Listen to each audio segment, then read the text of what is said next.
দাদাগিরির মঞ্চে এবার কি হতে চলেছে রাজনৈতিক ধামাকা।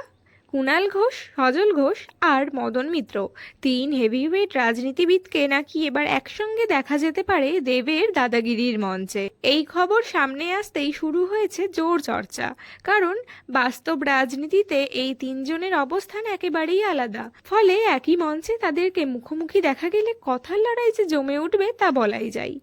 একদিকে তৃণমূলের কুণাল ঘোষ, অন্যদিকে বিজেপির সজল ঘোষ, আর সঙ্গে মদন মিত্রের নিজস্ব রসিকতা ও চেনা মেজাজ। সব মিলিয়ে পর্বটি যে বেশ ইন্টারেস্টিং হতে চলেছে সেটা নিয়ে ইতিমধ্যেই দর্শকদের মধ্যে কৌতূহল তৈরি হয়েছে।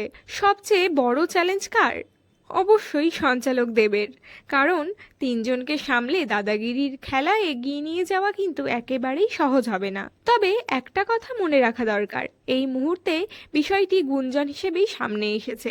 সত্যিই তিনজনকে একই মঞ্চে দেখা যাবে কিনা তার জন্য অপেক্ষা করতে হবে অনুষ্ঠান সম্প্রচারের।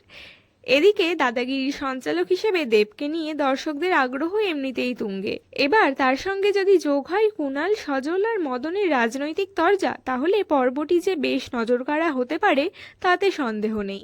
আপনার কি মনে হয় কুণাল ঘোষ, সজল ঘোষ আর মদন মিত্র তিনজন এক মঞ্চে এলে দেব কি সামলাতে পারবেন? কমেন্টে জানাতে ভুলবেন না। এমনই টলিউড, বলিউড, টেলিভিশনের বিনোদনের সব আপডেট পেতে সাবস্ক্রাইব করুন টলি বলি তারকা।